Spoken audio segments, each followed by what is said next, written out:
Crabs Lacrosse MIAA Game of the Week. It's rivalry day in the MIAA, and we're looking forward to bringing you one of the oldest and one of the best, as the Admirals of Severn are set to take on the Saints of St. Mary's for overall Naptown superiority. Joining me, as always, is the coach. Coach Zimmerman, what can we look forward to today? Well, first off, a great rivalry. Friends off the field, play on the same club teams against one another. But today, it's all about their schools. A lot of tradition, a lot of honor, and just excitement about representing Severn and St. Mary's. So I think it's going to be a great day and just a really fantastic lacrosse game. And as always, there's a lot of talent on the field in the MIAA. Who should we be keeping an eye on for Severn? Well, let's look at number 7, Sam Long. He is a senior. He's got 41 goals, 11 assists. What I like about him, he rides hard, 33 ground balls, gives his team second chance turnovers. And how about for the Saints of St. Mary's? St. Mary's. Look at their sophomore goalkeeper, number 22, Brody Fuller. He is having an exceptional year, 59% save percentage. He needs to come up big today against the Admirals. All right, well, there you have it. Stay with us. We'll be back for starting lineups in this legendary matchup. The 2026 MIAA Lacrosse Game of the Week is presented by Crabs Lacrosse, Baltimore Crabs, locally grown, nationally known. The Rogers Knapp Group of Merrill Lynch Wealth Management, personalized strategies for your long-term goals. Kelly Benefits, the official benefits partner of the MIAA Championships. Toyota, the official non-luxury vehicle of the MIAA Championships. Let's go places. CFG Bank, revolutionizing the banking experience. 5-Star, connecting creators, athletes, and the best sports highlights. And Lido Pizza, the preferred pizza of the MIAA.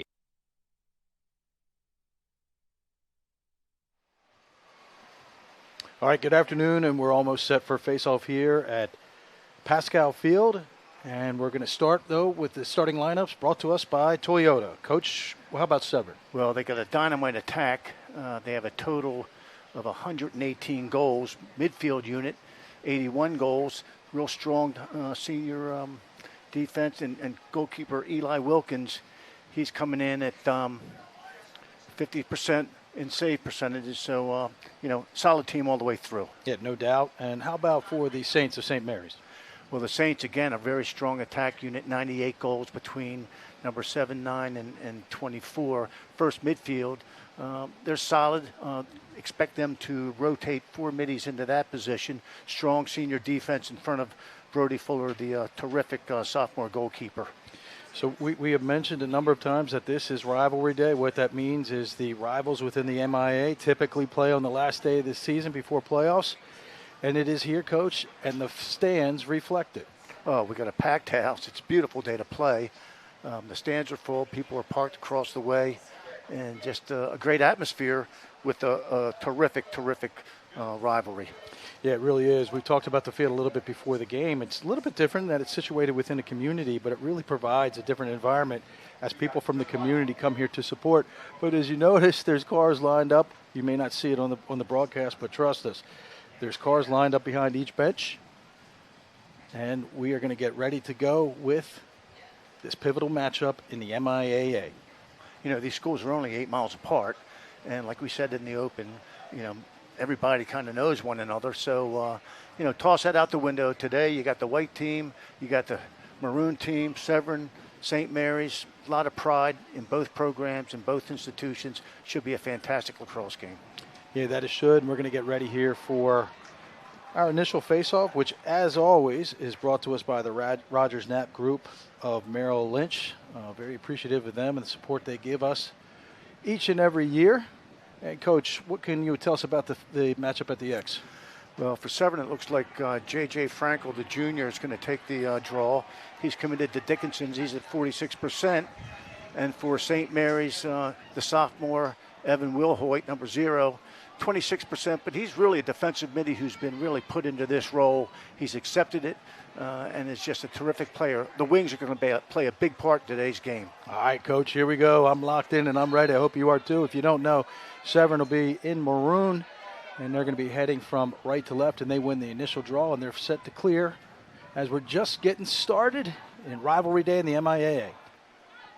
It's just a good solid ride, no 10-man, which is very popular nowadays. But good pressure by St. Mary's. It's funny, Coach, you have to actually mention that these days as teams now, and high school teams, are using the 10-man more. We spoke to Coach Wilkinson prior to this contest, and he said not only are teams using 10-man, but they're using multiple 10-mans that you have to prepare for. Yep, and they're tough to figure out sometimes. Severn's got their first midfield on the game. This is Collier, likes his left hand. Thank you. Ball just kind of getting started here as Severn working the ball around the outside of the perimeter. With the shot there right away, and that's Miles Goger, Coach. Shame on me. I thought they were looking just to kind of get things moving. Goger with the roll dodge, and he puts it past the goalie for the first goal of the game. 31 goals coming in. That was number 32. He's a shooter. He's not afraid to take the ball. Likes his right hand, rolls back, gets to the inside, and a real solid shot. Maybe got caught in the sun. Fuller might have had trouble seeing that one, but a terrific shot on target. Way to start off for the Admirals. Yeah, Goger, a really notable player, headed to Johns Hopkins, not far from here. Face-off initially won by Severn. They can't pick it up. Battle for it in front of the St. Mary's zone. Nice job there by number 13 picking it up. Connor McAndrew, as there's a scuffle right in front of the Severn bench. We expect a number of them today. McAndrew's a senior captain. He'll be going to Air Force. And St. Mary's now on the clear for the first time. Coach, same type of ride philosophy so far for Severn? Yeah, I think these teams are very, very similar. They don't play a lot of guys. They ask a lot from a little. But they like to control the tempo. They want to run their offenses. St. Mary's, one of their keys is to put the ball on target and score some goals, help out that defense. Coach, you talk about tempo. Is there a team that likes to run more than the other, or how about both? I think they both like to play conservative. If I were to say anything, both teams are capable of running if they see the opportunity. In the games I've watched this year, you see a little taste of it right now. St. Mary's really likes to try to press the edges offensively, and that was too easy if you're Severn, as number 24, Patrick Clune, comes around to his right, goes low, 1-1. Just a sophomore. That's his 12th goal of the season. Good young player. Let's see it again. Comes hard to the goal right-handed, gets upfield, and again turns his shoulders, shoots overhand, high to low, but he gets the angle by continuing to run upfield and get the better angle. Man, nice job. Nothing fancy there, Coach. No pick behind. The slide didn't come. And defender just got beaten. We got a ball's pushed forward. Fast break now for St. Mary's. Quickly it rotates. Oh, can't handle it. Ball on the ground. Battle for it. Missed opportunity there for the Saints. Let's see what happens on this ground ball. Obviously, the key to the game is which team gets the ground ball. Yeah. That time, St. Mary's had a great opportunity in the 4-on-3, but their point man, instead of meeting the ball, crept towards the goal, shortened that slide from the defenseman, got in trouble. Boy, we're seeing it. We're seeing how hard St. Mary's rides. We noticed that in the games that we watched this year, and they've done a great job doing so, getting multiple additional opportunities for their offense, Coach. Right, and as we said, it's not a 10-man, it's a 9-man, but they hustle, they take good angles, and they work together. Get work behind. Now up top to Sam Long. Is there a particular initiator within that Severn offense that we should look out for, Coach? Well, I think 10 likes to go with it. They like to go down the alley and then read, draw the slide, then read. That's Nick Todd. Reverse the ball. Heading down the alley. Nice slide skip. Comes quickly to him. Nice skip to Coach's point. Shot misses high. Nick Todd, another one of those players to watch as he's headed to Georgetown.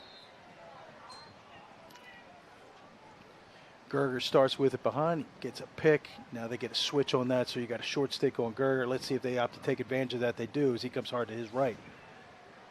Looking for something on the inside. He finds it. Shot, and a score as number 10, Devlin Collier, Coach, goes high and converts. Yep, he's a senior going to Marist. And again, simple stuff.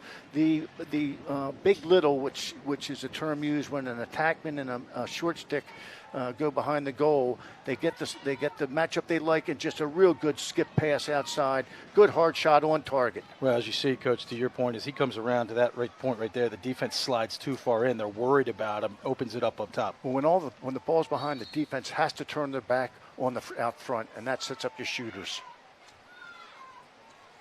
Nice ground ball there, picked up quickly by Dawson Hare.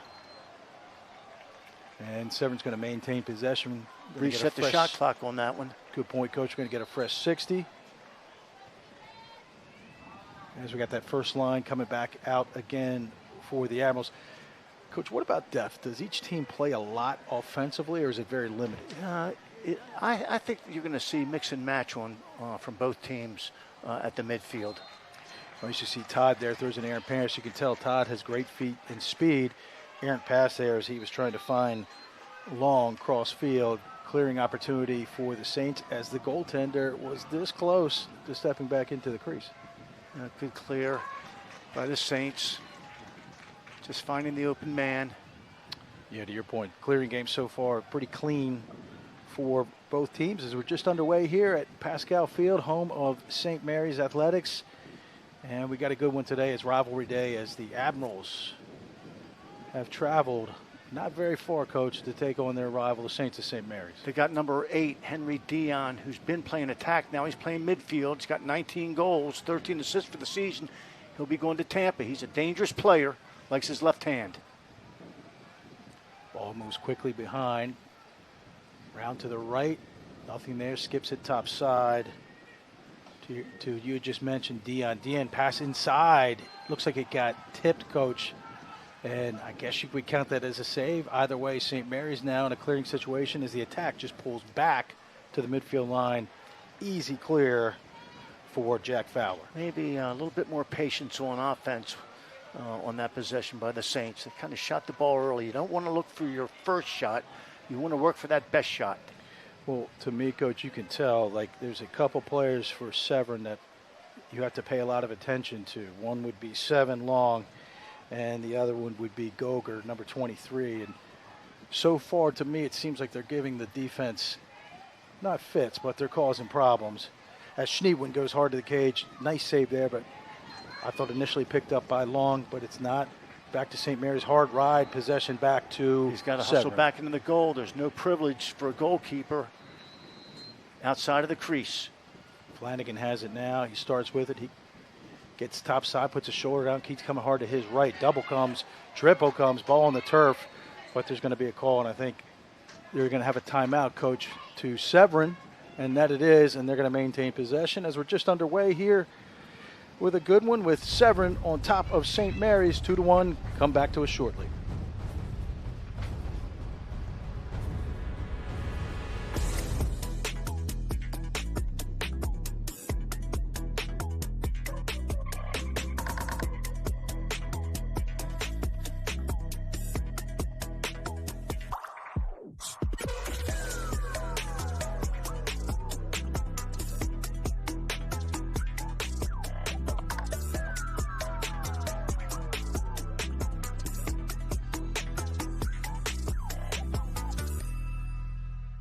If you're a 2027 lacrosse player and still uncommitted, this is your last real shot. Most good players miss recruiting because they choose the wrong events. This isn't that. The National All-Star Games Uncommitted 2027 is the final recruiting event of the summer. Coaches come here to complete their classes. For a lot of players, this is where it could finally happen.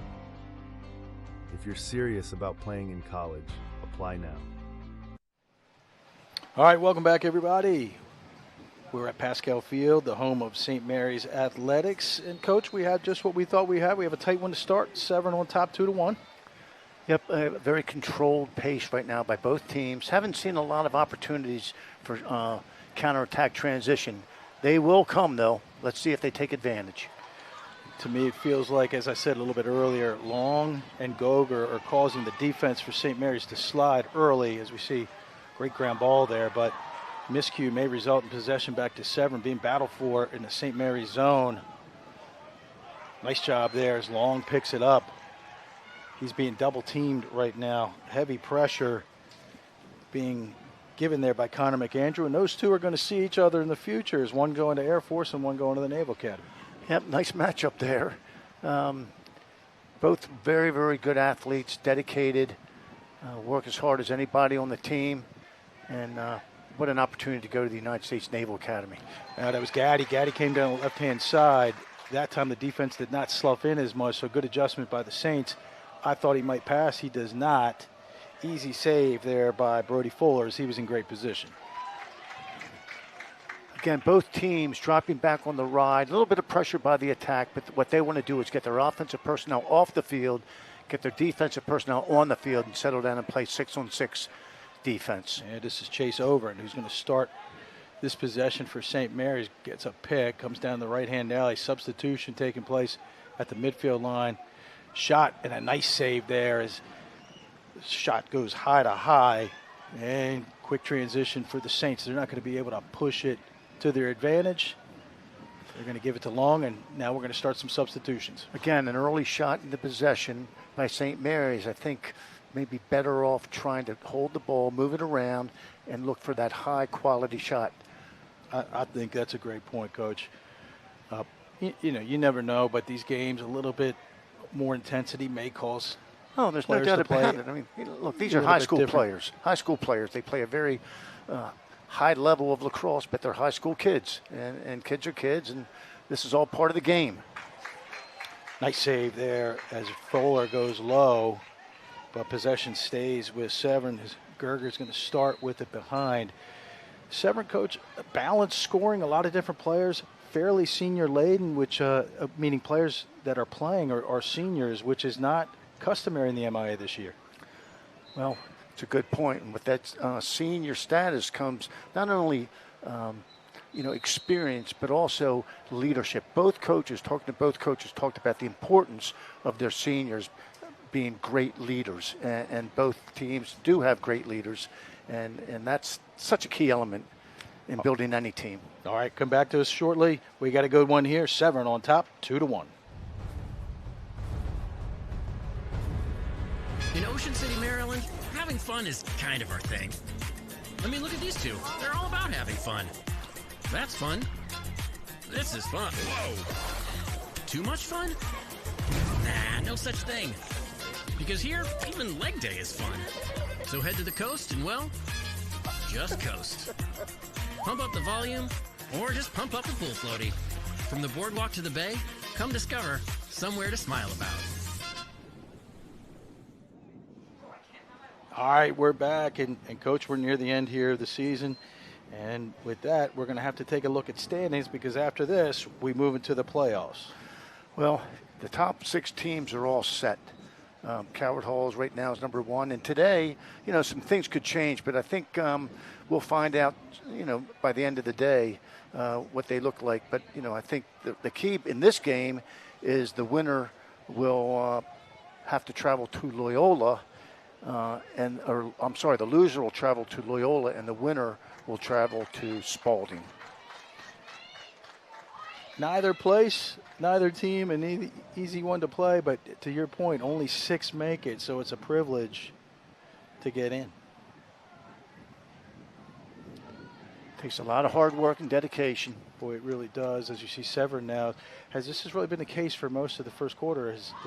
Severn has really dominated possession, and they've also kind of dominated this, which is the tough ground ball, which has enabled them to have more possessions. And they're going to bring it back out again and get things started. As there's a shot that comes down the alley from Kevin Gaddy, misses wide. And Coach Brody Fuller has been under siege since we've gotten started. He's made some nice saves. Gaddy, he's a senior going to St. Bonaventure. 24 goals, 20 assists. Watch out for him on EMO. He's got 3 goals there.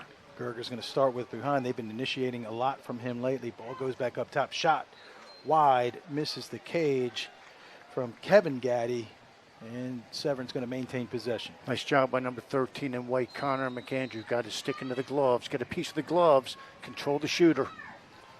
Goger has it, goes back behind to TJ Flanagan.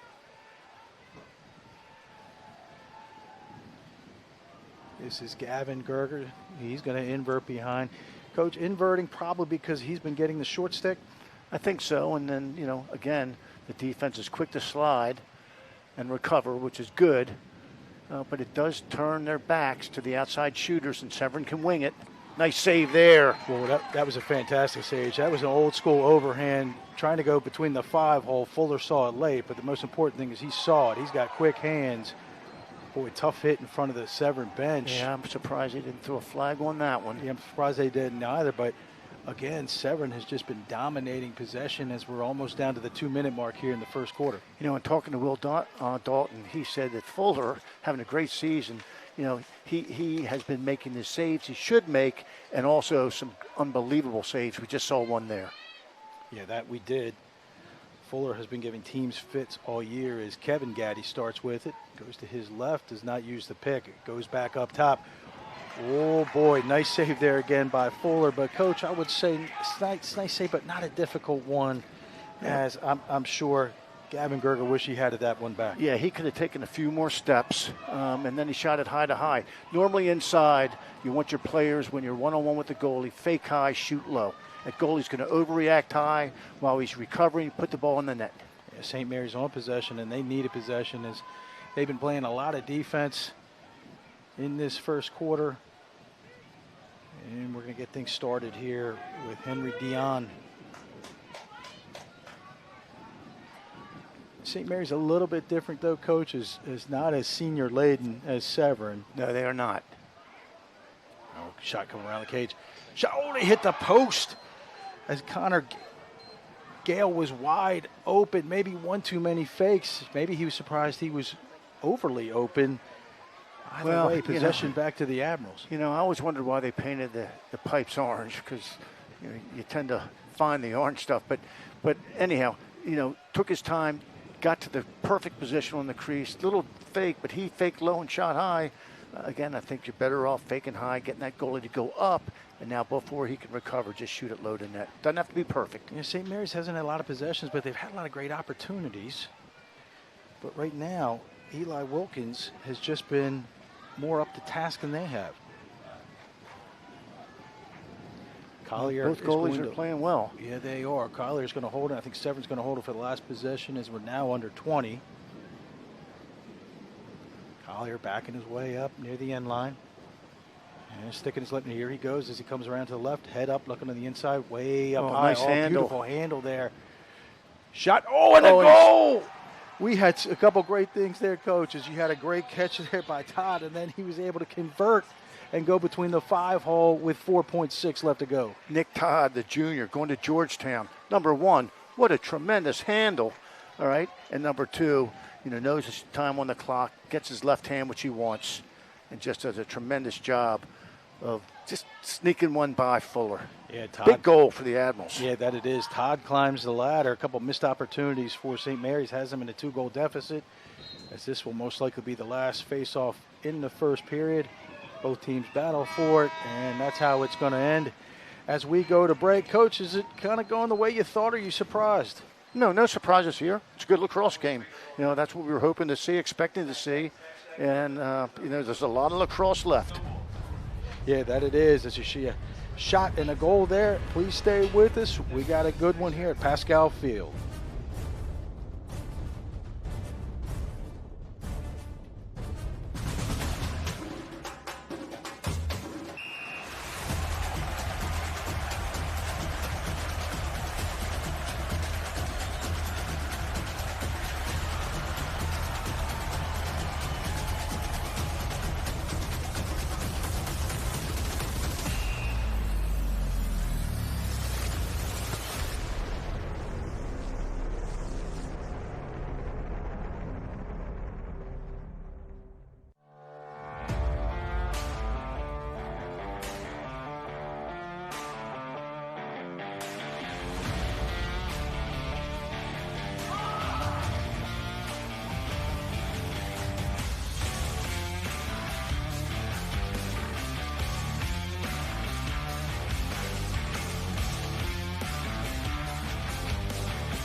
Kelly Benefits helps employers and employees save time, money, and hassle in navigating the intricacies of insurance, benefits, and payroll challenges.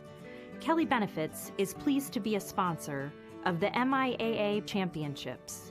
Visit kellybenefits.com to put our people, technology, and solutions to work for you. What happens when a world-class luxury vehicle meets a luxurious first-class facility? You call it Sheehy Lexus of Annapolis. Right now, visit us in-store and choose from a great selection of new Lexus vehicles. Or build your own deal however you want and wherever you are at SheehyLexusOfAnnapolis.com. With an unmatched combination of selection, service, and purchasing flexibility, it's never been easier to find the perfect Lexus at Sheehy Lexus of Annapolis. All right, welcome back, everybody. Teams have switched fields as we just get started here in the second period.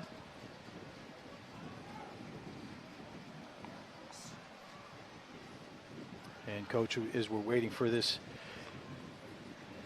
face-off to begin the second period, a lot of history here in this matchup, and we were talking about some of the great names that have played in this contest as we get set for the Rogers Knapp group of Merrill Lynch face-off.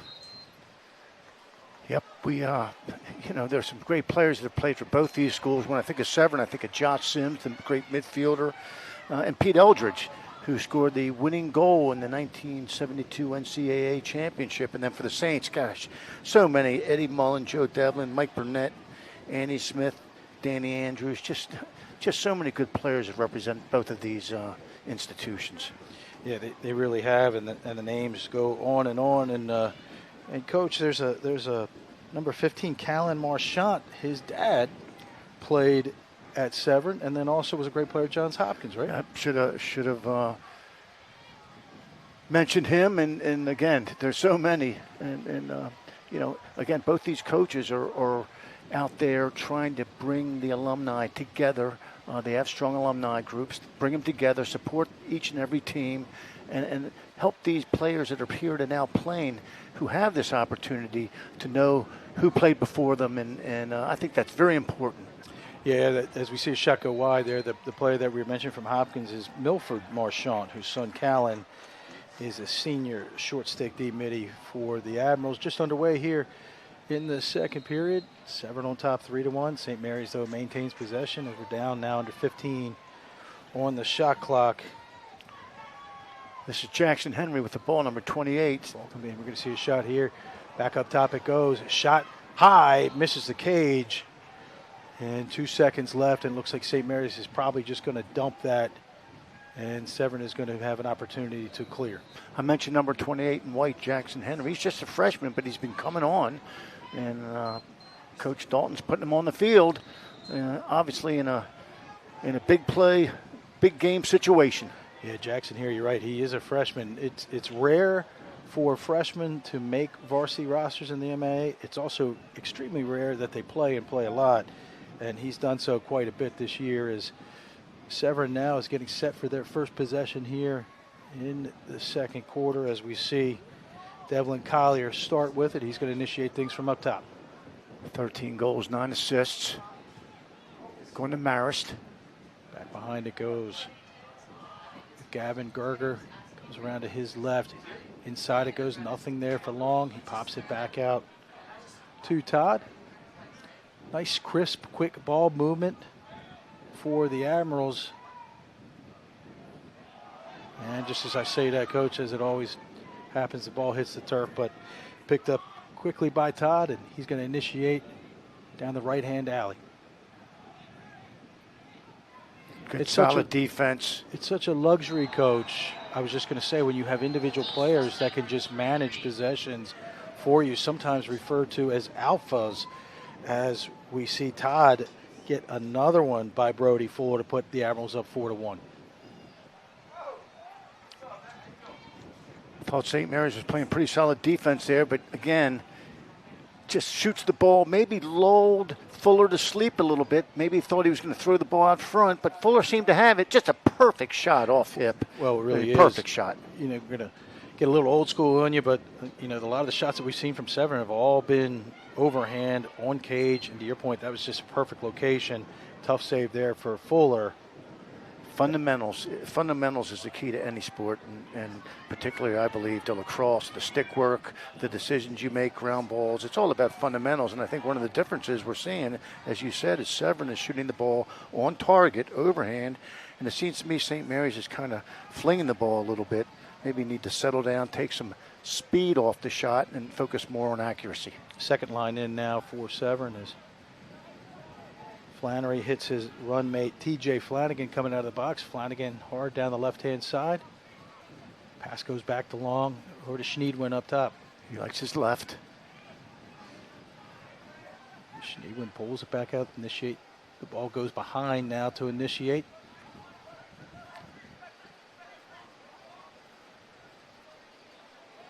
That was Chris Ball movement coached by the Admirals as it ends up back up top, and we're going to have a dodge here. The shot misses the cage high, but maintained by Severn. Nice slide by number 1 in white, Grace Stangl Jr. going to Delaware.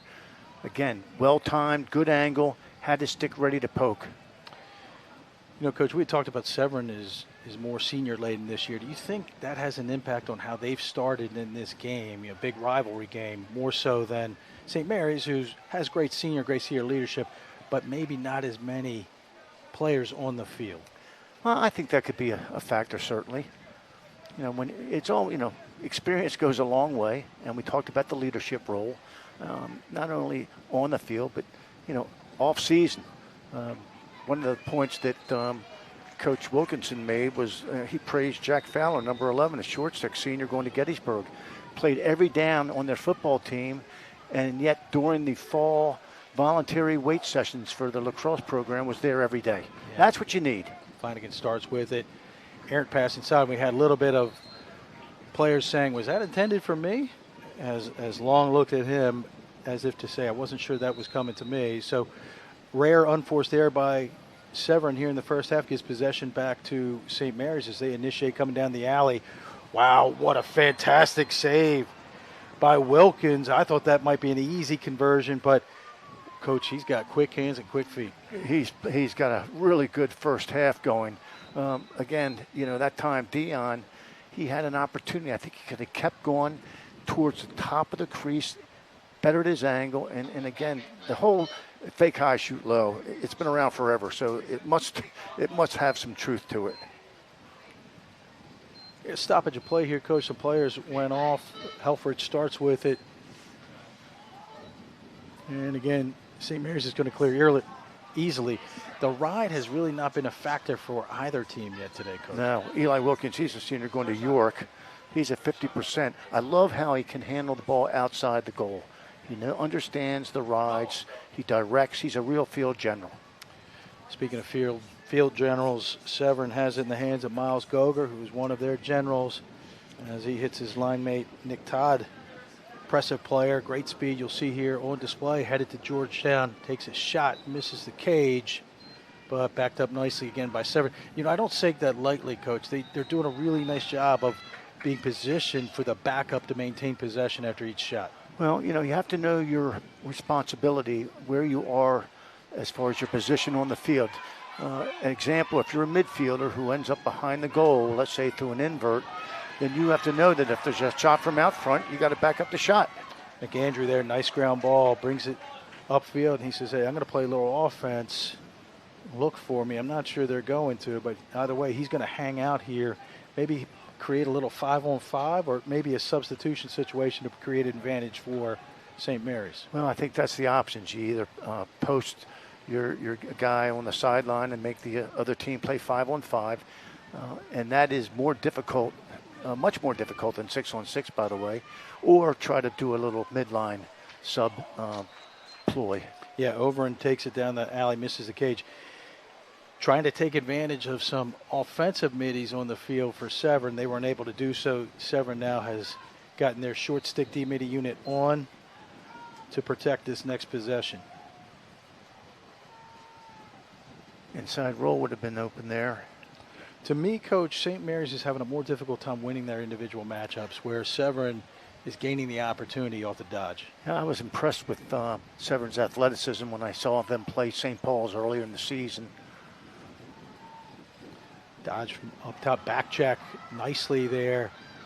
Ground ball still being battled for. Boy, nice job there by Connor Gaddy as he initiated things with that back check and then ultimately did his own work by picking up the ground ball.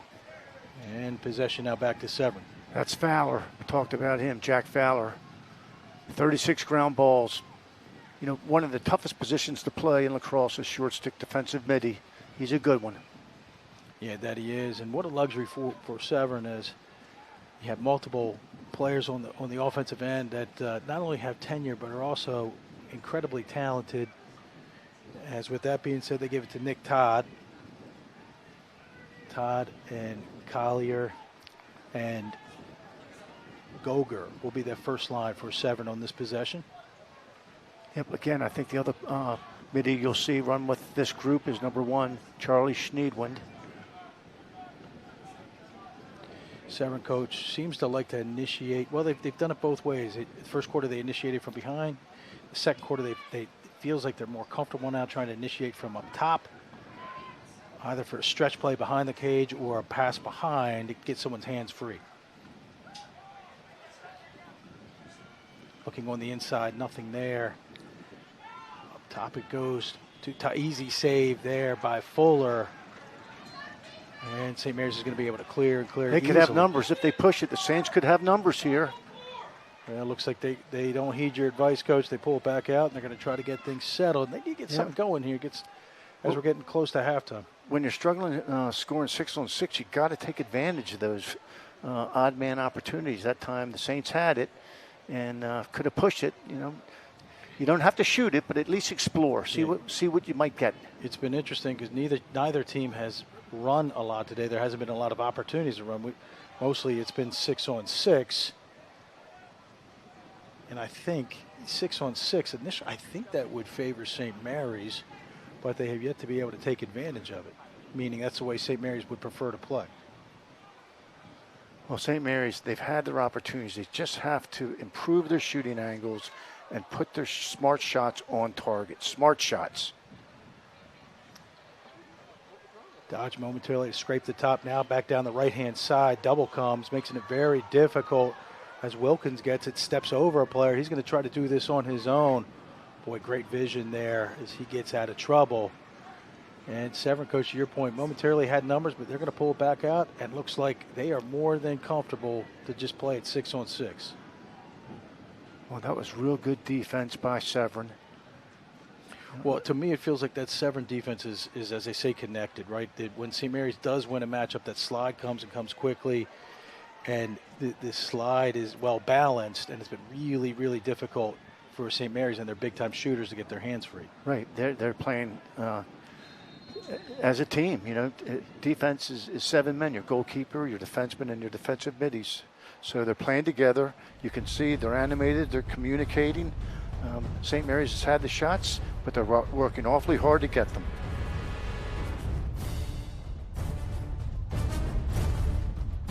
If you're a 2027 lacrosse player and still uncommitted, this is your last real shot.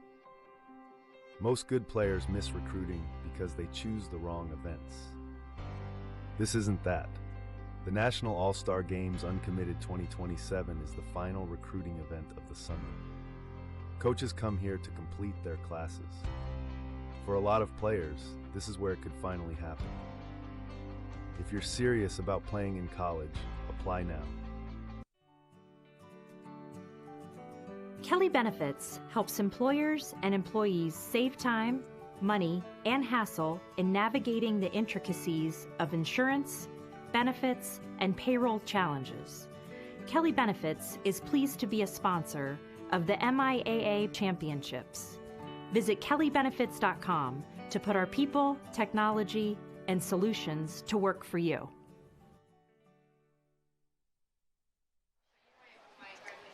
All right, we're back here as we're coming down the home stretch here in the first half, and we had talked about it earlier, both teams with a lot of talented players. But, Coach, look at this list of D1 commits for the Admirals. Terrific. Georgetown, Hopkins, Navy, Bonaventure, Marist, Monmouth, Lemoyne, Quinnipiac. Just all very, very good quality programs, terrific coaches. Look, the MIAA conference is, in my opinion, the best high school conference in the country, top to bottom, play great competition, tradition, and coaches see that. They're well coached, and coaches come to find these players. Lacrosse is in their blood. Well, you know what's interesting is we've discussed that, you know, to your point around the competitiveness of the league. When you look around, when you look at Division I games this year, it feels like there's a lot of freshmen from the MIA who are not only playing, but playing meaningful minutes for top programs. Boy, that coach, you know, as a coach, there's nothing worse when you call a timeout and you get everything set and they airmail one within the first 5 seconds. Yeah, there's a reason coaches have gray hair. But again, you know, look, you know, they're young and they make mistakes. Just learn from your mistakes, move on. Plenty of time left in this ball game. Oh, tough ride there. St. Mary's now in a position where they're going to have to hurry. Oh, boy. Nice pick up there. And Severn says, hey, let's just pull it back out. No need to hurry. As we're now down to 140. I had just said earlier that the ride has not been a factor. Just like that, it has, as Severn has an unforced error but gets possession back. But that was not a scheme ride like a 10-man. That's a scheme. This was just pure determination and hustle by 3 attackmen. No one to double, no one to check. Don't go for the head of the stick. Check the arms. Get the ground ball first time. That's what you need. You know, you can't draw everything up. Yeah, that is true. We were talking about the playoffs are approaching. We'll be starting them this Friday. But we have also discussed with that this is the first time since 2021 that all 3 Anne Arundel County programs are in the playoffs. That meaning Spalding, St. Mary's, and Severn. Yeah, it's a good year for Anne Arundel County lacrosse. Little forced pass that time again. You know, try to jam it in there. Just, you know, work for that high quality shot.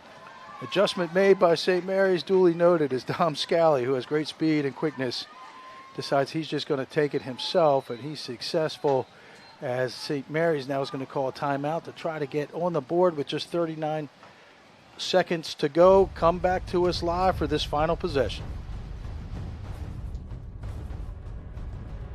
The 2026 MIAA Lacrosse Game of the Week is presented by Sheehy Lexus of Annapolis, your Baltimore Annapolis area Lexus dealer.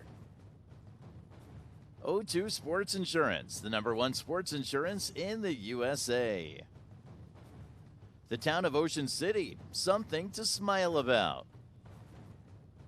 St. Paul's School for Boys, strong self, shared success. Rehab to Perform, stay ready to perform with Rehab to Perform physical therapy. Don't be left on the sidelines. And Advanced Radiology, trusted by more doctors, preferred by more patients. All right, welcome back, everyone. We showed you Severn's Division I commits, and now we're going to show you those from St. Mary's. Coach, what do we have? Again, quite an impressive list. Brimhall's going to Penn, Stangl, Delaware. Got a couple guys, Dion and Overend, going to Tampa. And look at Stevenson, Polito and Ridgeway. It's just a real solid group of programs. And forgive me, I had mistakenly said D1 commits when it's actually commits from Divisions 1, 2, and 3 that are well represented on that list. And that's a good point too. You know, everybody wants to play Division I, but there's a lot of opportunities to go out and play college lacrosse at 1, 2, 3, junior college, and even club teams. So it's a great sport. More and more kids are discovering it and falling in love with it. But here today we have some, like I said, we have players and programs where lacrosse is in their blood. Well, it's also getting harder and harder, Coach, to get to those top programs as more and more kids are playing across the country and playing at extremely high levels. St. Mary's, this is Mushaw, most likely going to hold for this final possession as they trail 4-1. Oh, almost close to a penalty there. Shot good look. Pass goes inside, unable to handle. Was Chase Overend, but I don't know if that's so much Overend as that was just great defensive play by Severn. Ball hits the turf. Long picks it up. Oh, boy, what a stick work on display there. We're now down under 5. momentarily, I thought there was going to be a shot in front of the cage. They will not get it, and that's the way it's going to end for one St. Mary's. Coach, as we head to half. Huge play by number 88 and white defenseman Spencer Gale. I thought that was going to be a goal, and he just stayed with it, got the timely check in. He's a senior going to Dickinson. Big play.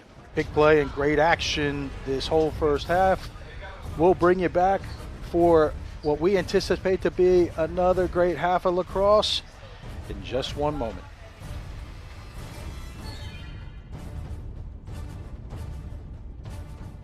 If you're a 2027 lacrosse player and still uncommitted, this is your last real shot. Most good players miss recruiting because they choose the wrong events. This isn't that. The National All-Star Games Uncommitted 2027 is the final recruiting event of the summer. Coaches come here to complete their classes. For a lot of players, this is where it could finally happen. If you're serious about playing in college, apply now.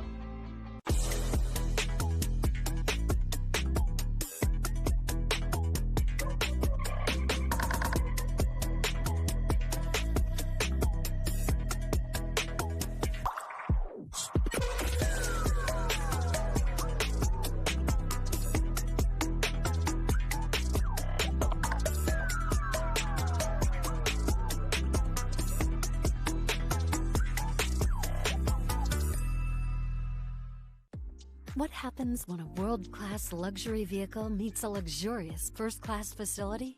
You call it Sheehy Lexus of Annapolis. Right now, visit us in-store and choose from a great selection of new Lexus vehicles. Or build your own deal however you want and wherever you are at SheehyLexusOfAnnapolis.com. With an unmatched combination of selection, service, and purchasing flexibility, it's never been easier to find the perfect Lexus at Sheehy Lexus of Annapolis.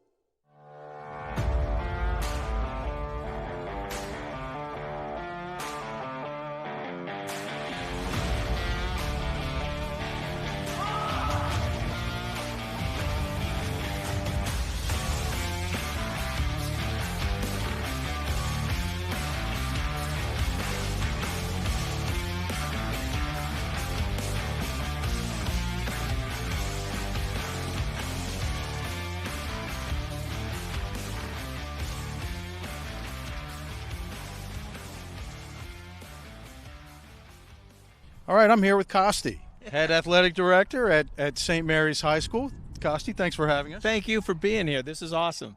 It's certainly our pleasure. Would love an overview of athletics at St. Mary's. Would love to learn a little bit more about that. First of all, we're super proud of our athletic program. We play a mix of A conference and B conference. Very proud of what our kids do. We're relatively undersized in that we have 500 students, 250 boys, 250 girls.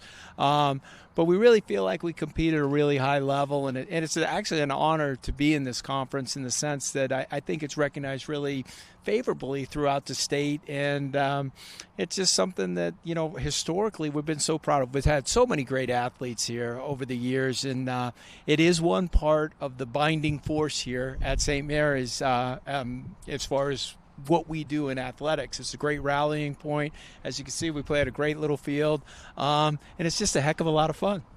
Well, let's talk about this field. Pascal Field, it's not traditional in that it's on campus, but it's within a community. Yeah. Can you talk a little bit about the impact of that? Yeah, I think it reflects St. Mary's. We are a community. First and foremost, we're a parish. We're a very vibrant parish here in Annapolis. We're certainly a school. We're also a middle school, and we're all connected in this way. Our athletic, basically all our athletic facilities are off campus, and this has just been a great place for us to have our fall sports, have our spring sports.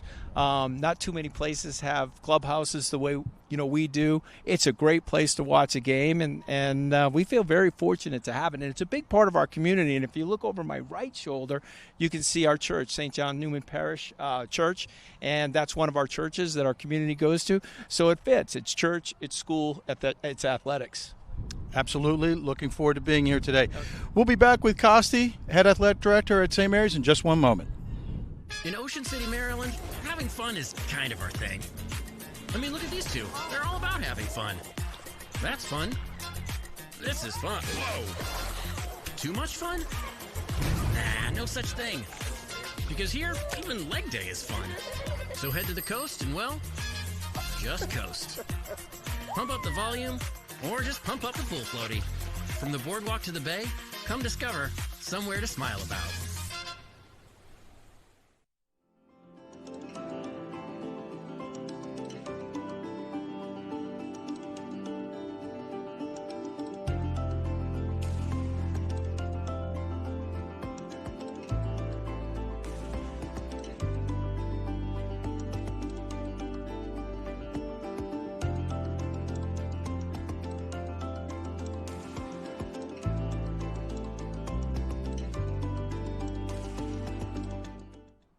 All right, we're back with Costi, head athletic director at St. Mary's High School. We started with talking a lot about sports, the athletic program at St. Mary's. How does it support the overall mission of the school? You know, and our mission is very clear. We're a Catholic school. You know, we believe, we're faithful. You know, it's part of what we do here. It's part of what we believe. And sports fits right into that. We expect our athletes to reflect those values, and all our students, of course, too. But very important that athletics does that. And again, it goes back to being a community, being a Catholic community. You understood. You've had a lot of success this year and through the years. Are there some programs in particular you'd like to highlight today? I've been, as a first-year AD, I've been so happy. I mean, this fall, every one of our programs qualified for postseason, and whether that was the IAAM, the girls' side, or the MIAA, the boys' side, and every team has qualified in the spring for postseason. So I'm super excited about our competitive level right now. You know, it's hard to pick out, but, you know, our football team just had an unbelievable year. You know, we were 0-10 2 years ago, and we went 7-4 this year. And we made a postseason bid. Super proud of both our lacrosse programs. Our girls, I think we're 11-3. Unfortunately, we lost in the first round. Our boys have had a turnaround season, and it's really just come from grit and determination. It's basically the same guys who have just gotten a year better. Coach Dalton has done a heck of a job with these kids, and really proud of those. But all our programs, I try that. They're like all my children. You know, I try not to put one over the other, but super proud of the efforts that all these kids make in our athletic program. Wonderful. Thank you for that. There's some big plans, though, for St. Mary's, correct? Yeah, we were fortunate enough to be able to purchase the old Annapolis Area Christian School, and we're going to do some dynamic things there. Our school is on the move. We're going to grow. We're going to do some exciting things, again, not only just for athletics, but also our school and also our parish. Costi, thank you. It's been a pleasure. Thanks again for having us. We'll be back to live action in just one moment. In Ocean City, Maryland, having fun is kind of our thing. I mean, look at these two. They're all about having fun. That's fun. This is fun. Whoa. Too much fun? Nah, no such thing. Because here, even leg day is fun. So head to the coast and, well, just coast. Pump up the volume, or just pump up the pool floaty. From the boardwalk to the bay, come discover somewhere to smile about.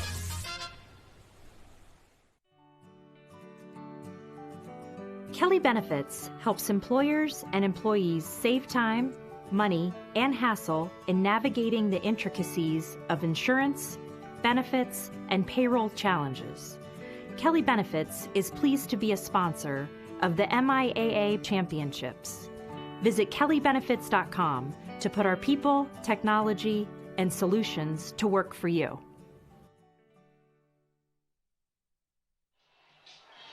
All right, welcome back, everybody.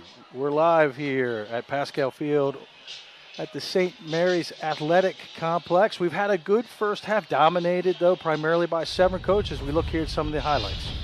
Yep, it's been a good first half. There's 23, scoring the first goal for the Admirals. Coming back is Patrick Clune. He has the only goal for the Saints. And then we have back-to-back goals by Nick Todd. Nice saves by both goalies. And we want to remind everybody, these highlights have been brought to us by the Rogers Knapp Group of Merrill Lynch.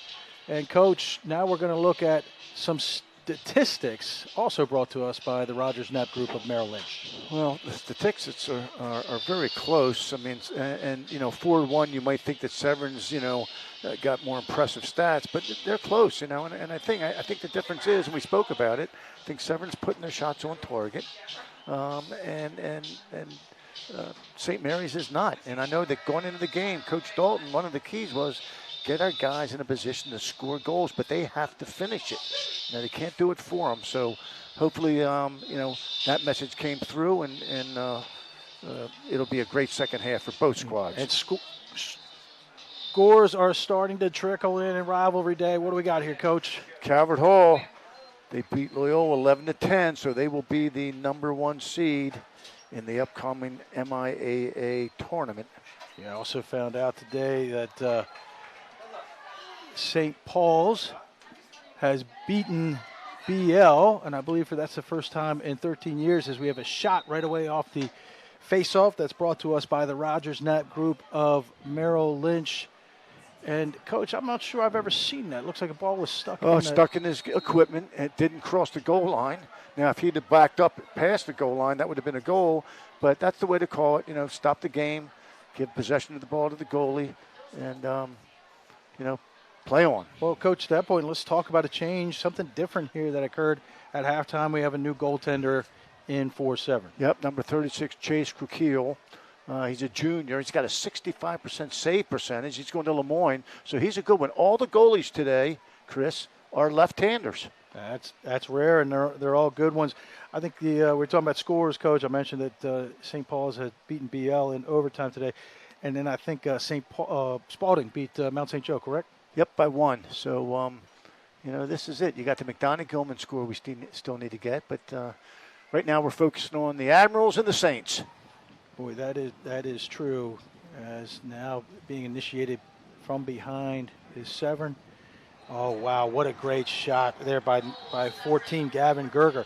Gerger, Coach, gets top side. We spoke about it at half. He took 2 more steps to get a better angle, then goes 5-hole. Tough save that had to be made there for Brody Fuller. Yeah, and defensively, you just got to get up on the upfield shoulder and force that inside roll so your defense can slide. So got to take away strengths when you're playing behind the goal. If you're playing a lefty, force him to his right. Playing a righty, force him to his left.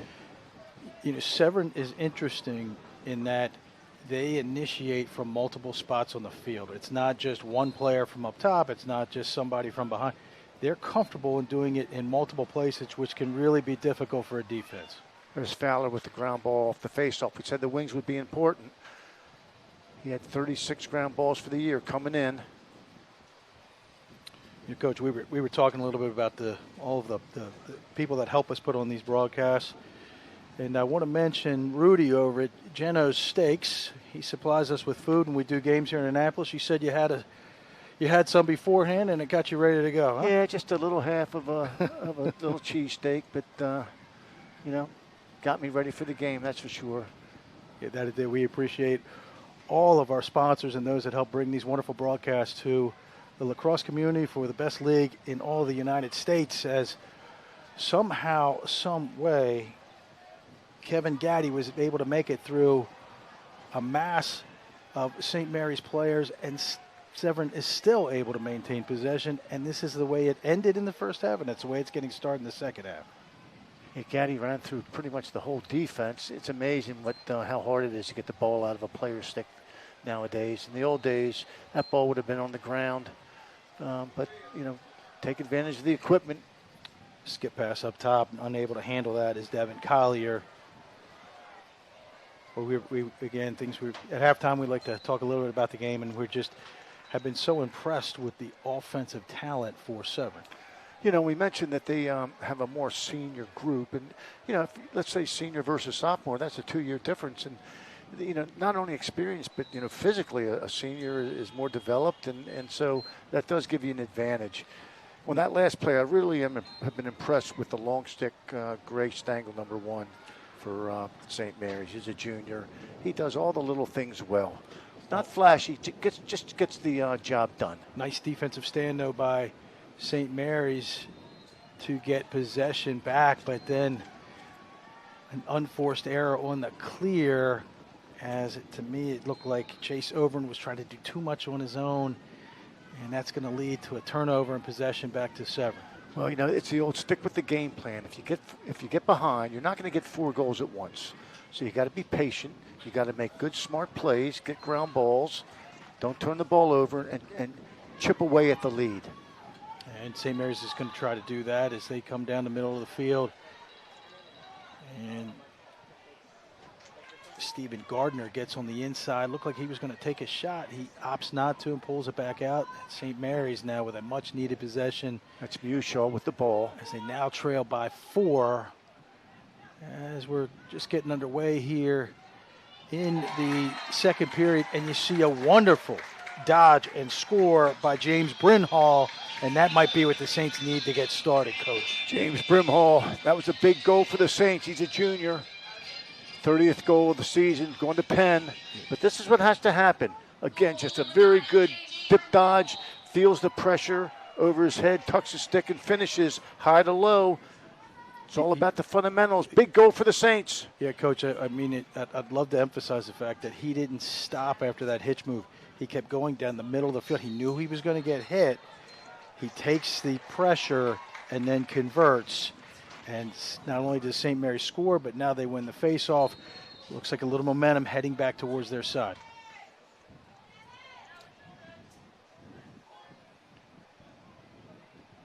And St. Mary's still substituting. As you see a little bit of that, what they call a little dummy offense. Not really going towards the cage as they're just trying to occupy defenders before as they try to get everyone onto the field. I like that. And they're keeping Evan Wilhoit on the field. He faces off, he plays defense, but also, you know, he can play some offense. Jackson Heary, a freshman, with possession. He can't get what he likes as they're cutting off Dion behind. They're shutting him down to keep the ball up top. Helfrich for Severn goes high, no call. As Brimhall occupies him. And coming out of the box now is Rocco Polito. Polito starts with it, rolls back around. Good patience by the Saints offense. Down the right-hand alley it goes. Oh, wow, what a great individual play there by J.D. Barry as he beats 2 and no one helps. And he has an easy conversion. And St. Mary's coach now down just 2. Just a freshman, but again, guys need to step up. Barry takes the extra couple of steps, puts it in his weak hand, comes around and gets that goalie moving off the pipe because he's moving and finds the inside pipe. Yeah, you love to see that from a freshman coach. The moment is not too big for him, and he puts the team on his shoulders. And we got a little momentum here, much a tighter game here at Pascal Field. Don't need to be a senior to be a leader. If you're a freshman, be the leader of your freshman class. Sophomore, same thing. And a much-needed face-off win there by Carson Casano, but St. Mary's a little bit too aggressive on that ride, and they're going to get flagged for, what do you see, Coach, a 30 or 1 minute penalty? I don't know whether it was a wrap, which would be a 30 seconds, or a slash. You know, mentioned J.D. Barry coming up with a big goal. As you see here on the replay, I thought that was a good check there, Coach, momentarily, but yep. Referees didn't see it that way. Severn now is going to be man up, and this is going to be our first man up today. And want to remind our viewers that this is brought to us by Rehab to Perform. All right, they're getting reset. They got to fix the shot clock, I believe. Anyhow, J.D. Barry, son of Justin Barry, who was a tremendous face-off player for Towson University.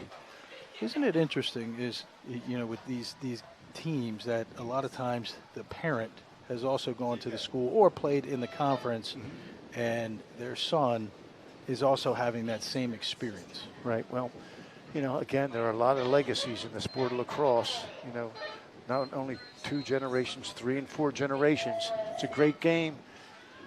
Hotbed of the sport is right here in Maryland. Coach, what do we have here on penalty? I don't know if I ever saw anything with it. It's a 30-second penalty. Yep, 30-second man up here for Severn as they move the ball crisply. Oh, backside. Ooh, no look pass there by Todd. It's a long, quick release. He can't convert, but Gutty, ground ball picked up.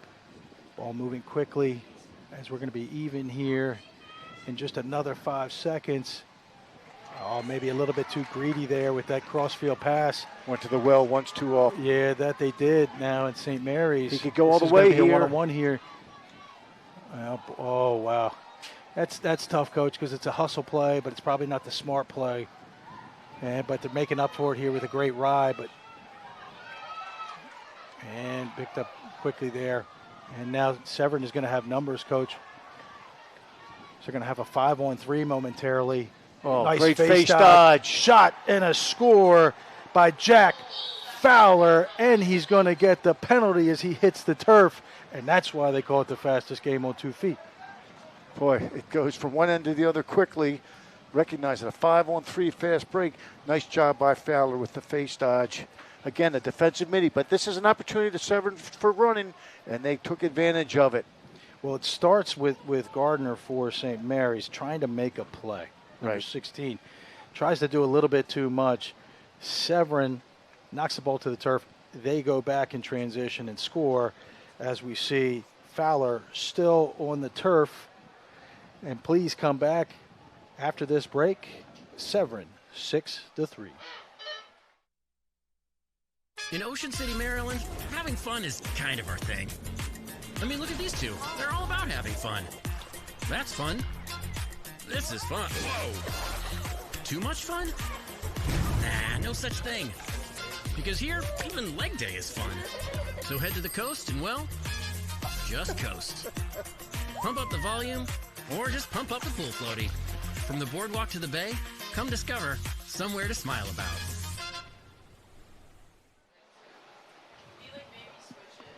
All right, we're back to live action here on Bestgate Road. Coach, 99, 1 minute. I think it was a hit to the head. What were you seeing? Well, I think it was late. I'm not sure about what they called, but it was definitely a dead ball foul. And that dead ball foul was going to lead to another extra man goal for Severn as Goger goes high to low, bounce shot, and gets a bar down. And that momentum that St. Mary's has created has now been negated. Boy, again, you got to make good decisions on the field. And that time, like you said, St. Mary's came down. They really didn't have anything. Tried to do a little bit too much. Ball comes the other way. They score, and then all of a sudden, there's a dead ball foul and a late hit. So, you know, you can't compound your errors. You know, you got to just take it one play at a time, but you got to be smart. Yeah, now, Coach, help me out here. Correct me if I'm wrong. They still have 99 up serving a penalty, but he was just in on the faceoff. So that was negated, correct? Well, if he's in, then, yeah, the scoreboard's incorrect. If it were a non-releasable penalty, then he would be in that penalty box. Good call there, Chris. And St. Mary's now trying to get some momentum back as Severn has weathered that storm down here in Naptown and has pushed their lead back up to 4. St. Mary's came out of halftime real hot. It's a nice move and shot there by Overend, but as you have mentioned a couple times, Coach, not fundamentally sound, misses the cage. Yep, you know, sidearm, it's harder to control, and you decrease your angle. Overhand is the way. And there's Brimhall. Wow, what a great shot there.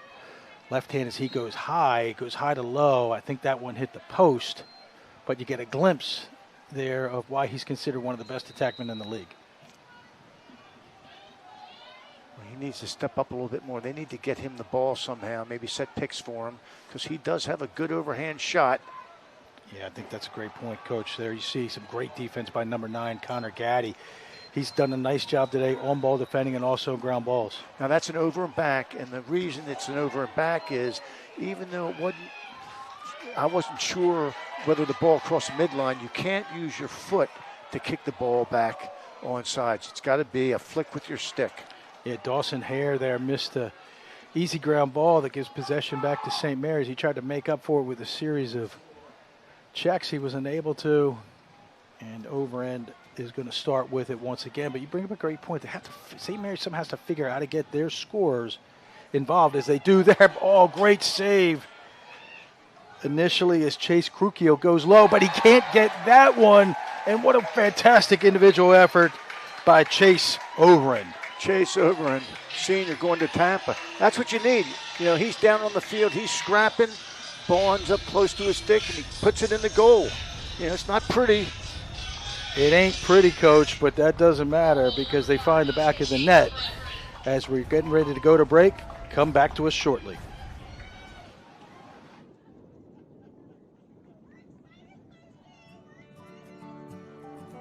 Kelly Benefits helps employers and employees save time, money, and hassle in navigating the intricacies of insurance, benefits, and payroll challenges. Kelly Benefits is pleased to be a sponsor of the MIAA Championships. Visit kellybenefits.com to put our people, technology, and solutions to work for you. If you're a 2027 lacrosse player and still uncommitted, this is your last real shot. Most good players miss recruiting because they choose the wrong events. This isn't that. The National All-Star Games Uncommitted 2027 is the final recruiting event of the summer. Coaches come here to complete their classes. For a lot of players, this is where it could finally happen. If you're serious about playing in college, apply now. All right, welcome back here to the complex known as Pascal Field on Bestgate Road. You see, Coach, we got them lined up on the street. That's one of the unique things about this field. Yep, it's surrounded by fans. And that it is. And so Coach, kind of walk us through a little bit about the pace here and what you're seeing in the third quarter. We had St. Mary's come out hot. Severn negates it. Now it looks like St. Mary's trying to make another push. What are you seeing? I'm seeing a little bit more up-tempo from St. Mary's, which I think they have to do. You know, sometimes that tempo affects Severn, which I think it's doing. So, first off, I think Severn needs to understand that, you know, if it ain't broke, don't fix it. They played a nice, patient game. They've worked, gotten good shots on offense, and finished them. All right, St. Mary's is going to pick up the tempo. Let's see how Severn handles it. Well, you know, you've mentioned the senior leadership for Severn. I think that was on display when there was 2 quick goals by St. Mary's. Didn't panic, kept running their offense, fundamentally sound, and they handle it. Another possession here for the Saints as we're past the halfway mark here in the third quarter. Errant pass, but St. Mary's is going to maintain possession. As nice hustle there by J.P. Keenan. St. Mary's is bringing Brimhall in through the box, trying to get a matchup he likes. Well, that's a great call, Coach, because he came in out of the box, puts his shoulder down, and gets his hands free, misses the cage. But St. Mary's is going to maintain possession. Somebody's open. Oh, nice job there by Over, and big Over save. Goes low, but you're right, not a big save. And this is a big ground ball in the Severn zone. They're going to come out with it and reverses it cleanly.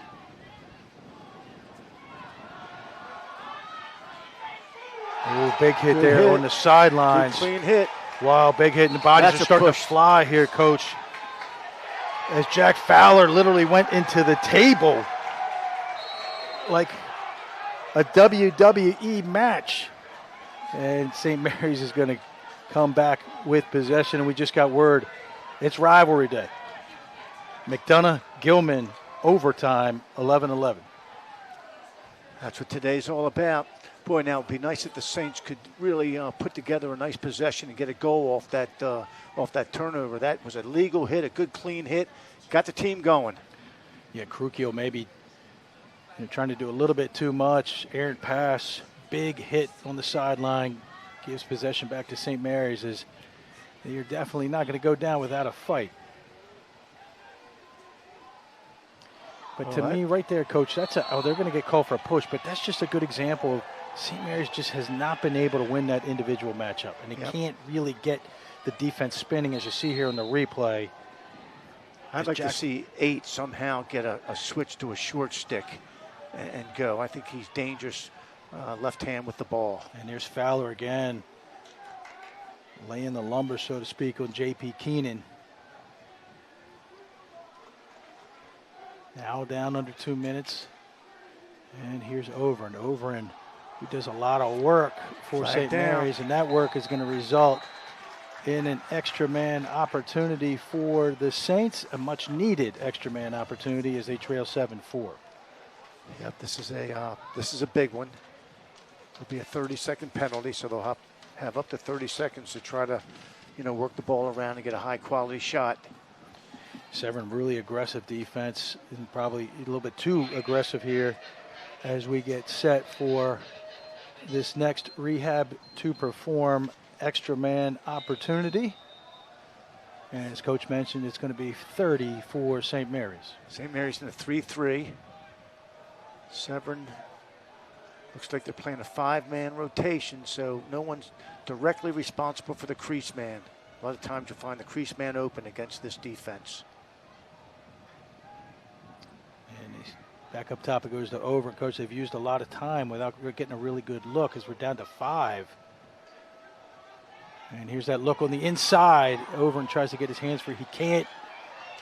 And wow, Fowler does a nice job there. And great pass, head upfield. Nice job by Fowler handling that pressure. He was double teamed basically. He had a Severn defender on him, and he had the sideline. That was a double team. He beat 2 of them. Connor Gale, though, does a real nice job for St. Mary's getting possession back. We have an unsettled situation here, but Brimhall pulls it back out. Third chance opportunity for the Saints. Twice now Severn's failed to clear the ball. Defense could be a little tired. Coach, great point. Usually that typically means that something not good is getting ready to happen to the Admirals. As you give a team 3 opportunities on failed clears, it typically doesn't work out in your favor. And down now under 30 seconds is Severn. Not afraid with their athletes to push pressure way out in front of the cage. Not afraid to be run by as they know help is on the way. Severn might be in a little bit of a zone. Boy, beautiful move there by Jackson here. He's just a freshman, but as you can see, a very skilled freshman that can make a major impact for St. Mary's. Severn is in a zone. Fake flip up top. Oh, nice 2-man play. Oh, good legal hit there. Yeah, it is. It's the physicality has picked up here as we're down now to 3 seconds. And the ball goes the length of the field. And that's the way that first half is going to end. And you see the Severn players, Coach, are up and rejuvenated as they showed a ton of physicality there to have the quarter come to an end. Not only has the tempo increased, but so has the physicality. This should be a great 4th period.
The 2026 MIAA Lacrosse Game of the Week is presented by Sheehy Lexus of Annapolis, your Baltimore-Annapolis area Lexus dealer. O2 Sports Insurance, the #1 sports insurance in the USA. The town of Ocean City, something to smile about. St. Paul's School for Boys, strong self, shared success. Rehab to Perform. Stay ready to perform with Rehab to Perform physical therapy. Don't be left on the sidelines. And Advanced Radiology. Trusted by more doctors. Preferred by more patients.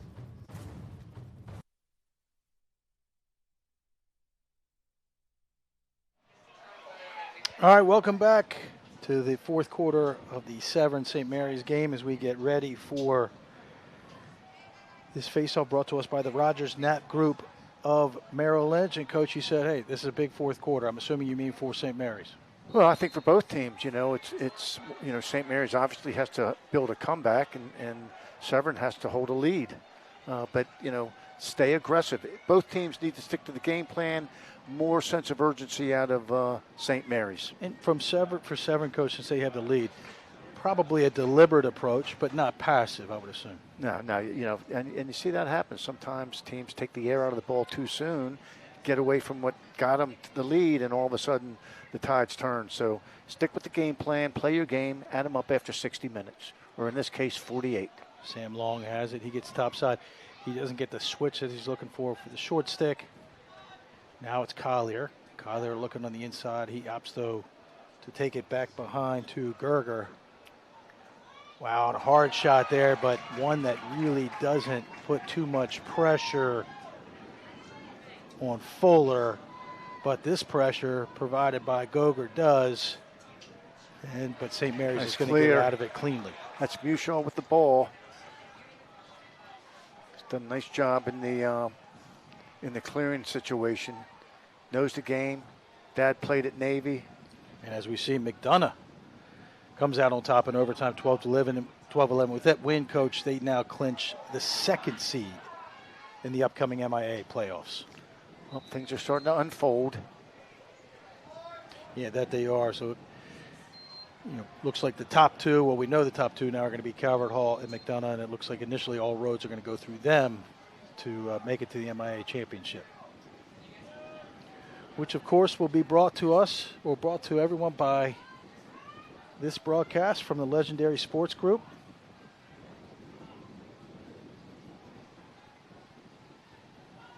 St. Mary's diligently trying to find an opportunity as they let a shot go, and I think that surprised Krukiel as Patrick Clune goes low and beats him to the spot. Yeah, a little subtle stop and go, and I think Krukiel thought he was going to back away, comes up, steps away.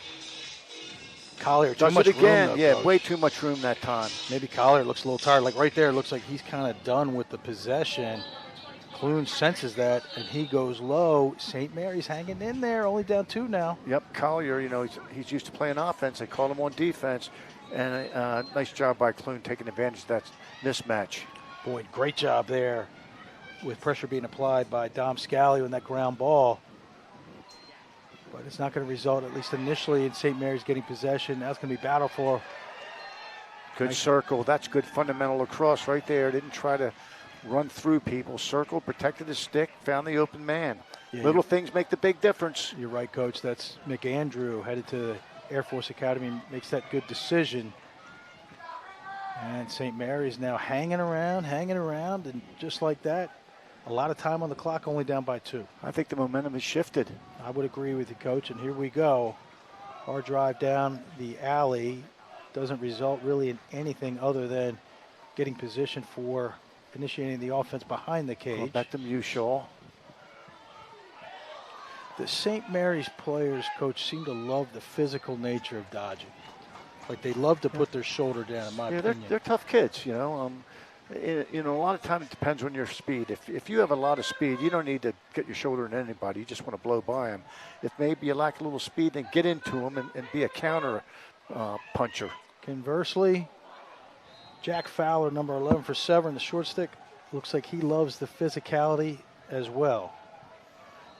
And St. Mary's with possession as they get things started from behind. We're going to have a little 2-man game behind. But there it is. And double comes almost, and it does now. And a little bit too much again. We've seen that multiple times today. Oh man, what a bad play by number 35. Yeah, not smart. Jack Phillips. The Severn, they had kind of gotten away with one, I thought. And for some reason, you may see it here in the replay, he takes a couple extra swipes. Look, they get away. I think they get out of it here initially. He has a shot to the head. And the St. Mary's player holding on to him. You can't see it, but it's just like the second punch. You know, the official always gets the retaliation. So he might have been, upset because he thought his stick was being held. But you know what? What I was going to say, and I'll say it now, both teams need to stay out of the penalty box from this point forward. And this is a critical man up brought to us by Rehab to Perform. Coach, you mentioned that sun's in the eyes of Krukil right now. Not sure it plays a factor, but maybe something to keep an eye on. Backside it goes. Oh, great save nice there by Krukil. Effort. Another shot comes from up top. Oh, Helfrich lays it out and eats that shot, but St. Mary's still with the ball. Now that did not reset the shot clock because a shot has to hit off the goalkeeper or the post in order to reset to 60. Looking at a standard 3-3 here by St. Mary's as they get into it with just under 30 here on this penalty. Keep an eye on the inside. 5-man rotation. The inside's open. There it is, Coach. Oh, bad shot. Easy save for Krukil. They did just what you said they were going to do. Well, against the 4-man, you're not going to find the inside man, so it's going to be a perimeter shot. Against the 5-man, because they share that crease man, the crease man momentarily will be open. You just have to keep an eye out for him. If he's open, put it in there. High-quality shot. Well, let's mark that. St. Mary's had an opportunity there to draw within one. Great execution on the play, not so much on the shot. And Severn, I'm assuming, just going to be deliberate here with this possession. Not passive, but probably not going to be overly aggressive. Very deliberate. Schneid, when it goes to his left, wonderful on-ball defense there by Brody Gallant. But what a nice luxury if you can just pass it over to Goger. He comes around to his right, puts his shoulder down, misses the cage, but as we've said many times today, long in position to retain possession.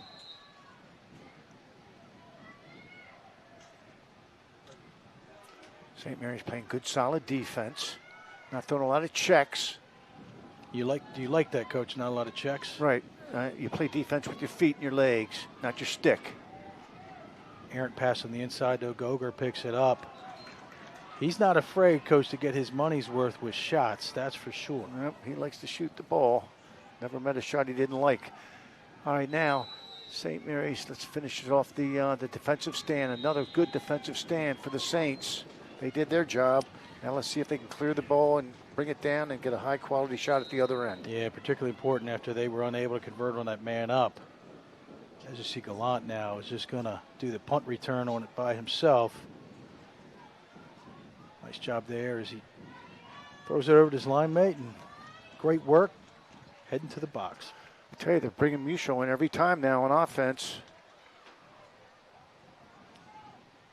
For a sophomore, that's a feather in your cap. Big game, yeah, putting you on the field. And he's drawn, I think, probably their top short stick in Fowler. Here comes Heary. Big mid, he finds an opening on the inside. Great job! As 35, Jack Phillips got lost momentarily on the interior. And that results in a score for St. Mary's. And we got a ball game, Coach. Take us through it. Great example of dodging with your head up. Always look to the inside. There he was. Great job by Chase Severn getting open. Good finish. One ball, one goal. The 2026 MIAA Lacrosse Game of the Week is presented by Crabs Lacrosse, Baltimore Crabs, locally grown, nationally known. The Rogers Knapp Group of Merrill Lynch Wealth Management, personalized strategies for your long-term goals.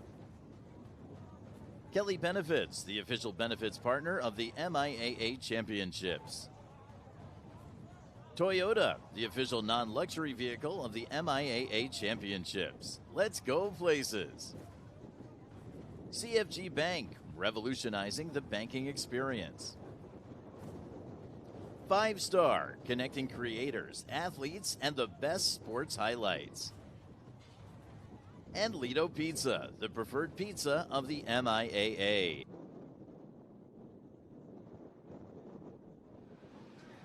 Welcome back here at Pascal Field. As Coach, you know better than anyone.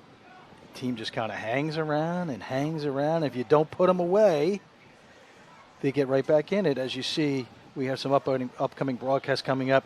First with the MIAA semifinals on May the 12th, and then the MIAA A and B finals on 5/15. If you can't be there live, please tune in to us. We're looking forward to those broadcasts. Should be some great lacrosse. And getting back to your point, when we came back, you know, again, I don't know if Severn was in a position to put St. Mary's away, but they had a good thing going. And credit St. Mary's, they just hung in there. They didn't fold, and we expected this. You know, both teams are ready to play the full 48 minutes, and right now St. Mary's is taking momentum in charge of this game. Let's see how Severn responds. I want to mention, everybody, that the upcoming broadcasts, that segment was just brought to us by Rehab to Perform. As you see, another great ride here. They got a break if they push it. Let's see if the Saints push it. By St. Mary's, they do not push it, as you got a trailer there, but they don't go for it. Evan Wilhoit, he has come in the second half, and he's played offense, he's played defense, he faces off. You know, he is a classic Swiss Army knife. He does it all. Terrific performance. Coach, I got to ask. Sophomore. When you look at it from a coaching perspective, is some of this maybe the result of making the change in the cage at halftime? Well, they've done it all year. So you live by the sword, you die by the sword. Gotcha. I mean, you're putting in a junior who's got a 65% save percentage. But look, I agree with Coach Wilkinson. We've been doing it all year. We're not going to change things up. Oh, pass on the inside as they focus too much on Brimhall. And here we go, as every game has been tight today, and this one is no different. We're tied at 7. Brooks Mushaw stepped up big time in the second half, especially in the fourth quarter. And as we see, Coach, again, Brimhall down on the field with a cramp. Take us through this replay. Yeah, just a sophomore, good cutter, knows when he's open, and just simple lacrosse, backdoor cut, and again, gets the ball on the stick and doesn't cradle it. He just redirects the ball. There's no chance for any goalie to make that save. Very, very nice combination goal by St. Mary's. Yeah, that it is, as Brimhall is going to have to go off the field with just a cramp, and here we go. We got Casano, number 33 for Severn, against Wilhoit, number 0 for St. Mary's. Probably the biggest face-off of the day, as each team now desperately not only needs but wants a possession. And Casano comes out with it, as he's going to look for some help, but St. Mary's doing a nice job not making it easy. Schneebwin, though, comes to help him, and they're going to have possession. Nice job by Casano. Going to Stevenson, senior. All right, so this, if you're Severn, this is when those seniors and those juniors, those players heading to those big-time schools, this is when they have to rise to the occasion, Coach. Yep. Big players play big in big games. As they say, it's not always about the plays, it's about the players when you get in these situations. Inside it goes to Collier. Oh, he took his eye off of it. He thought he was going to be the hero, getting him up on top. Great job there as it's picked up momentarily by Gallant. Nice job getting rid of the ball. Didn't try to run through too many men. McAndrew not comfortable making that pass, and St. Mary's going to have to hurry just a little bit. Oh, boy, they just get in over time. the midline. You're right, just in time. When the shot clock hits 60, you have to have your ball in the offensive half of the field. You can go back if you're trying to clear the ball and you have to go back over and there's 67 seconds left, that's fine. But once it hits 60, it's got to be in your offensive half. You know, Coach, we have not seen either team really use a zone today. I say that because I'm thinking, well, would this be an opportunity for Severn to maybe use a zone? And it looks like they're doing it now. Right? Yep. St. Mary's used a little one in the game as well. Well, I think it's a good move by Severn because right now they can't stop St. Mary's. Yeah, maybe they need a little break. I guess the question is, it's a good move as long as you can do it well. Forces St. Mary's to run a different offense, and they better get someone on hands as they do.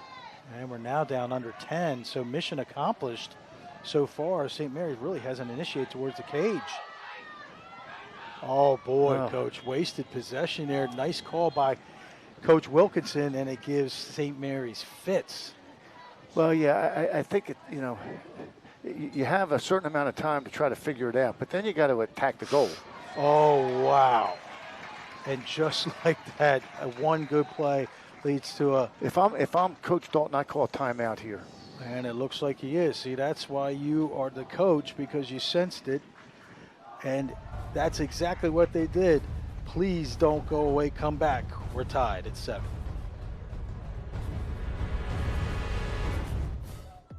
What happens when a world-class luxury vehicle meets a luxurious first-class facility? You call it Sheehy Lexus of Annapolis. Right now, visit us in-store and choose from a great selection of new Lexus vehicles. Or build your own deal however you want and wherever you are at SheehyLexusOfAnnapolis.com. With an unmatched combination of selection, service, and purchasing flexibility, it's never been easier to find the perfect Lexus at Sheehy Lexus of Annapolis. Kelly Benefits helps employers and employees save time, money, and hassle in navigating the intricacies of insurance, benefits, and payroll challenges. Kelly Benefits is pleased to be a sponsor of the MIAA Championships. Visit kellybenefits.com to put our people, technology, and solutions to work for you. All right, welcome back down the home stretch. We got a great one here, tied at 7. Hey, Coach, before we went to the break, you said it might be a great opportunity for St. Mary's to take a timeout and draw up a play in case we see a zone again. Absolutely. They got nothing out of their offense against that zone. They didn't look organized. So great timeout. You call a timeout, you draw something up, and now you see if that works. Also, your defensive personnel are together, and you're talking to your defense. If this happens, don't let them get underneath of you. Play everything as a break. Watch out for the long passes. Get everybody on the same page. Come out and try to get that go-ahead goal. All right, Brimhall's back. He's going to start with it.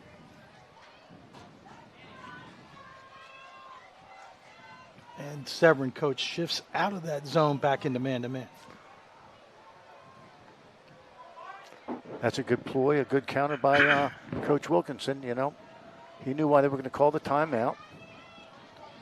Up top it goes over and sneak around the side. Oh, that was close as Mushaw, the name you've called often today, had his hands free but misses the cage. Not only did his dad play at Navy, but his uncle, Tom Sears, was a great goaltender, one of the best ever. Played at North Carolina. A lot of lacrosse in that family. Boy, that is true. I remember Tom Sears shot there, but really doesn't draw any kind of reaction from Severn, but great hustle. The fans love it as their Saints now maintain possession, and it looks like we got a fresh 60, Coach, on that shot clock. Must have hit the pipe. Now down under 2, as those that have traveled here from Severn are trying to make this possession difficult for the Saints. We have a wonderful crowd here so far. They've been treated to a wonderful game. Brimhall gets his hands free. A lot of velocity on that shot. Krukeel, though, stands tall. Big ground ball here. This is a massive ground ball. Krukeel goes out for it. He can't get it, but nice job there by Severn to get possession back. Coach Walton wanted another timeout there, but wasn't going to get it. That's good play by the officials. They were right there on top of the play. Yeah, but now they have to clear it. This has not been easy. Goger starts with it. Great athleticism, great speed, splits 2 defenders. I wonder if Coach Wilkinson now will call a timeout, Coach. I would imagine he would. And it looks like he's looking for it maybe at a certain time. Well, maybe not. Maybe he would have told him to get the ball in the box if they were going to call it. No, they're going to wait. He's got seniors. They've been here before. Maybe he's saying they know what to do. I'm not going to give St. Mary's an opportunity to get set up, as now we're down under a minute.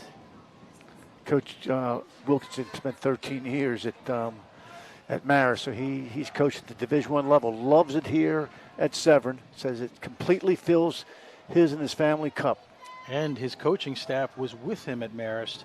So they all know each other well. They understand the verbiage. It's obviously made an impact on the success of this season. And here we go. Todd comes hard down the alley. Got the switch. Boy, great job there. He does get the switch. He's Dodging now from the corner, rolls back to his left, heads up.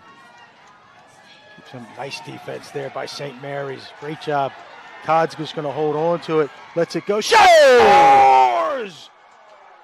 Oh, a heartbreaker there as he beats Fuller high. I think he was surprised as number 23, Dub Scally, had played great deep. Coach, he did about everything he could do on that.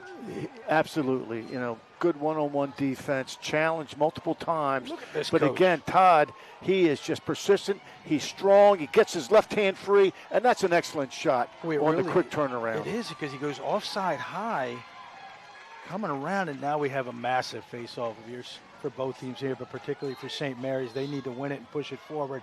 There's a tie-up, and it's eating away at the clock. It's eating away at the clock. Over and picks it up. It's a bounce pass. Nice tie-up, and I think this is the way it's going. Good call, timeout. And there is no timeout. Up top it goes, and they can't handle it. And Severn is going to escape and maintain superiority here in Naptown, Coach. What a great game. What a great battle. We knew it all along. These two teams were going to come at each other. You know, Severn got off to the big lead, had a 4-1 lead at one point. We thought, well, this may be their day, but give St. Mary's credit. They fought back, tied it, had an opportunity to go ahead, but at the end of the day, Severn gets the winner. Nick Todd, just a terrific game, and finishing it off with a nice left-handed high and hard shot to win it for the Admirals. Boy, that he did. What wonderful effort by both teams. I mean, what can you say? St. Mary's down for most of the game, but they hang in there to come all the way back. But unfortunately for them, it's not going to result in what they wanted, which was a win, as St. Mary's goes out on top 8-7. Well, I think both teams need to hold their heads up high. I know, look, it hurts to lose. It should hurt to lose. But both teams played hard, played fair, just really represented their institutions in a high manner. And it was a great game to watch. Terrific game to call. Yeah, now we're going to see it again here. Coach, take us through it as Todd comes around the cage. And that, and not just that, but that's going to lead to Nick Todd being our Sheehy Lexus player of the game. Well deserved. Yeah, he just had a terrific game. I think he had 3 goals. He's going to Georgetown. Coach Warren and staff are getting a good one. Only a junior, so he'll be back for Severn, but just a tremendous effort and game for Nick Todd. But both teams, hold your heads high. Terrific game. You're both in the playoffs. Get ready for the next one. Yeah, and that's the beauty of this today. Like, both teams are in the playoffs. The seed, yes, it mattered, but not greatly. So, wonderful game, but it's not a massive penalty for the loser, right? No, you know, look, you got to bounce back and get ready. And that's the beauty of it.